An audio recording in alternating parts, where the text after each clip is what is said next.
డబ్బు, అనారోగ్యం, ఉద్యోగం, వ్యాపారం, అప్పులతో బాధపడుతున్నారా? మీకోసమే లాంచ్ యువర్ ఫ్యూచర్ ప్రోగ్రామ్.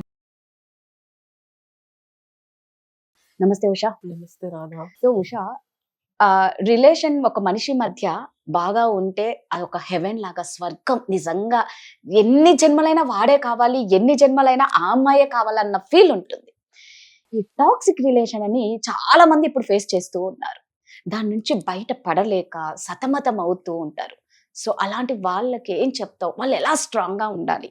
దీన్ని ఈజీగా కనుక్కోవచ్చు కూడా ఫస్ట్ లోనే, అంతదాకా కాదు, ముదిరిపోయేదాకా తెచ్చుకునే వాళ్ళు కూడా ఉన్నారు. సదా నన్ను నడిపే అని చెప్పి ఎంత టాక్సిక్ రిలేషన్షిప్ అయినా, ఎంత ఇబ్బందికరమైన పరిస్థితుల్లోకి మగాడు నిన్ను తోసినా, నీ కళ్ళ ముందు ఇంకొక అమ్మాయితో ఉన్నా, నీ చెలిమే అనుకుంటూ వాడి వెనకాల మేకలా వెళ్తారు అమ్మాయిలు. ఎందుకంటే వాడేసే గడ్డి బాగుంటుంది కాబట్టి అంటున్నానని కాదు. సో సదా నన్ను నడిపే నీ చలిమే అని చెప్పి ఒక పాట ఉంటుంది, కుదిరితే విను. అందులో సావిత్రి స్టోరీ ఇప్పుడు చాలా మంది అమ్మాయిలకి వర్తిస్తుంది. ఆవిడ అప్పట్లో పాపం ఆవిడ మహానటి అయినా సరే, imagine how successful she is, how amazing actress she is. అంత పెద్ద పెద్ద యాక్టర్స్ కూడా ఆవిడని చూసి భయపడేవాళ్ళు. అంటే ఆవిడ నటన ప్రావీణ్యతకి, ఆవిడ ఎబిలిటీకి. అంటే ఆవిడ ఎందుకు నేను ఎగ్జాంపుల్ గా తీసుకుంటున్నానంటే రాదా, సక్సెస్ఫుల్ అయిన, మనం ఇది కూడా పోయిన వీడియోలో మాట్లాడుకుందాం, సక్సెస్ఫుల్ అయిన ఎంతైనా ప్రపంచాన్ని ఏలే ఒక క్లియోపాట్రా అయినా, she always needed a man. Correct. Cleopatra ఎంత అందగత్త. నాకు హిస్టరీ అంటే చాలా ఇష్టం. చిన్నప్పటి నుంచి డిస్కవరీ ఛానల్, బీబీసీ వరల్డ్ లో హిస్టరీ చేసేవాళ్ళు, హిస్టరీ ఛానల్ చూసేదాన్ని. సో దీంట్లో మనం తెలుసుకోవాల్సింది ఏంటంటే, అంటే హిస్టరీలో మనం ఎప్పుడైనా సరే మనం ఒక స్టోరీని దాని యొక్క సారాంశం తీసుకుంటే, టాక్సిక్ రిలేషన్షిప్ అనేది మనకి ఇబ్బంది కలిగిస్తుంది, మన మానసికంగా కుంగదీస్తుంది, మన ఎమోషనల్ గా ఒక అలూఫ్ లోన్లీనెస్ కి గురి చేస్తుంది. అందుకే ఆవిడ తాగుడని అలవాటుకి వశపడిపోయి, అతను అలవాటు చేసి, సరదాకి ఆనందానికి చేసి, ఈ అమ్మాయిని ఒక వ్యసనపరులాగా చేసి వదిలేసి, అతని సుఖం ఆనందం. అండ్ ఇంకొకటి, ఆ సినిమాలో ఆయన కూడా మనం అంటానికి లేదు, ఆయనకు ఆల్రెడీ ఉంది అని తెలిసి. సో నేను ఇది ఎగ్జాంపుల్ ఎందుకు చెప్తున్నా అంటే, ఆడవాళ్ళు తెలిసి వీళ్ళ దగ్గరికి ఎందుకు వెళ్తారు? నువ్వేమనుకుంటున్నావు చెప్పు? టాక్సిక్ రిలేషన్షిప్ లోకి ఎంట్రీ తెలిసి కూడా ఎందుకు వెళ్తారు? అవతల పర్సన్ చూపించే ప్రేమ అలా ఉంటుంది కాబట్టి వెళ్తారు, దానికి అట్రాక్ట్ అయిపోతారు తొందరగా. అంటే ఇంకెవరు చూపించరు? ఎవరు చూపిస్తే వాళ్ళకే పోతారు కదా. అందరు చూపించారు కదా. చూపిస్తారు.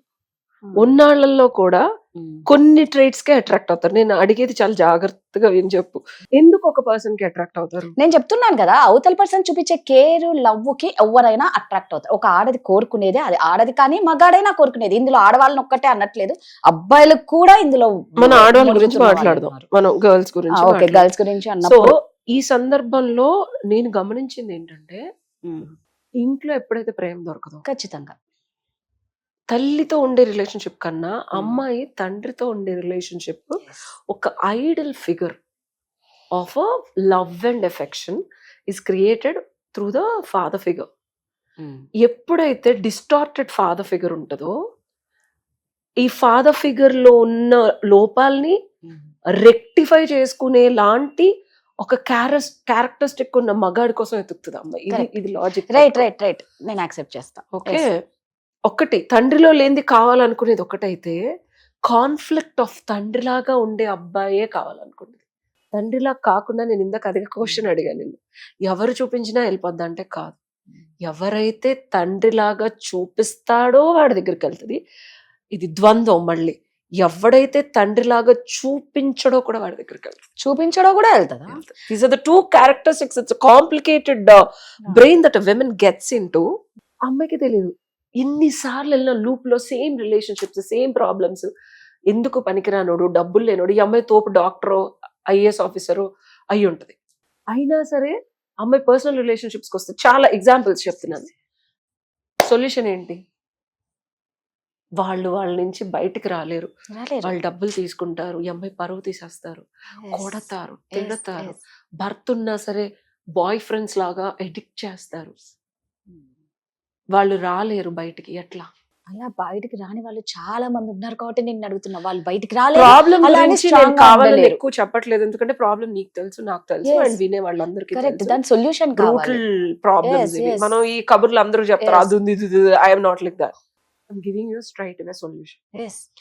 తండ్రితో ఉన్న అన్ఫినిష్డ్ ఎమోషనల్ ట్రామాస్ ఇవి కనుక కన్ఫరెంట్ చేసి, చాలా కష్టం రాదా నేను చెప్తున్నాను, I had similar issues to. ఇది నేను అనుభవంతో చెప్తున్నా, నేను ఏది గాల్లోంచి చెప్పను. ఆ ఇష్యూస్ ని కన్ఫరెంట్ చేసి తండ్రితో ఉండే రిలేషన్షిప్స్ ని ఎప్పుడైతే అమ్మాయి రెక్టిఫై చేసుకోగలుగుద్దో, and it's not easy, it's been 15 years since I'm rectifying. మా నాన్న నేను అసలు మొహాలు చూసుకొని రోజులు ఉన్నాయి. నేను డివోర్స్ తీసుకున్నానని మా నాన్నకి చెప్పను కూడా చెప్పలే 2 ఏళ్ళు. అట్లాంటి రిలేషన్షిప్ నుంచి I worked on it. I went to different courses. ఆ కోర్సెస్ లో నేను నేర్చుకుంది, నేను తెలుసుకుంది. మా నాన్నతో రిలేషన్షిప్ ఎప్పుడైతే సెట్ అవుదో, ఇది రాసుకో, సొల్యూషన్ ఇదే. నీ లైఫ్ లో డబ్బులు లేకపోయినా, నువ్వు లైఫ్ లో సెటిల్ అవ్వకపోయినా, అమ్మాయిల గురించి చెప్తున్నా, కెరియర్స్ లో కూడా ఈ మధ్య అమ్మాయిలు సెటిల్ అవ్వకపోతే ఏదో అనుకుంటారు.